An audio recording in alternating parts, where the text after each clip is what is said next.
കോഴിക്കോട് വടകരയിൽ വൺവേ തിരിച്ചു വന്ന ബൈക്ക് യാത്രക്കാരനെ തടഞ്ഞ വനിതാ ഹോംഗാർഡിനെ ബൈക്ക് ഇടിപ്പിച്ച് പരിക്കേൽപ്പിച്ച യുവാവ് അറസ്റ്റിൽ. ആവള പൗർണമിയിൽ സുനിലാണ് വടകര ഏടോടി ജംഗ്ഷനിൽ ട്രാഫിക് ഡ്യൂട്ടിയിലുണ്ടായിരുന്ന വനിതാ ഹോംഗാർഡിനെ ബൈക്കിടിച്ച് പരിക്കേൽപ്പിച്ചത്. മേഘയുണ്ട് വിശദാംശങ്ങളുമായി. മേഘ, ഹോംഗാർഡിന്റെ പരിക്ക് ഗുരുതരമാണോ? എന്തൊക്കെയാണ് മറ്റു വിശദാംശങ്ങൾ? സിന്ദൂരി കോഴിക്കോട് ജില്ലയിലെ വടകരയിൽ ഗതാഗതം നിയന്ത്രിക്കുകയായിരുന്ന വനിതാ ഹോംഗാർഡിന്റെ കാലിലാണ് വണ്ടി കയറ്റിയിറക്കിയത്. ഈ സംഭവവുമായി ബന്ധപ്പെട്ടാണ് ആവള സ്വദേശി സുനിലിനെ വടകര പോലീസ് പിടികൂടിയിരിക്കുന്നത്.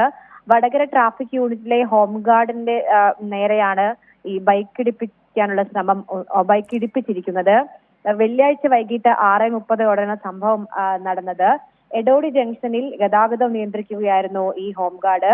പുതിയ ബസ് സ്റ്റാൻഡ് ഭാഗത്ത് നിന്ന് വൺവേ തെറ്റിച്ച് ബുള്ളറ്റ് ഓടിച്ചു വരികയായിരുന്ന വ്യക്തിയെ ഹോംഗാർഡ് തടഞ്ഞു. വൺവേ ആണെന്നും തിരിച്ചു പോകണമെന്നും ഹോംഗാർഡ് ആവശ്യപ്പെട്ടിരുന്നു. എന്നാൽ ഇതൊന്നും കേൾക്കാതെ ഇയാൾ വാഹനം മുൻപോട്ടെടുക്കുകയായിരുന്നു.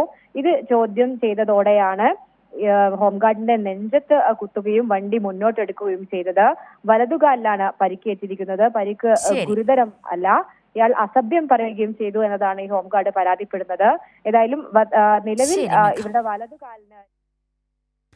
ശരി മേഘ, കോഴിക്കോട് വടകരയിൽ വൺവേ തിരിച്ചു വന്ന ബൈക്ക് യാത്രക്കാരനെ തടഞ്ഞ വനിതാ ഹോംഗാർഡിനെ ബൈക്കിടിപ്പിച്ച് പരിക്കേൽപ്പിച്ച യുവാവാണ് അറസ്റ്റിലായിരിക്കുന്നത്. മേഘയാണ് വിശദാംശങ്ങൾ നൽകിയത്.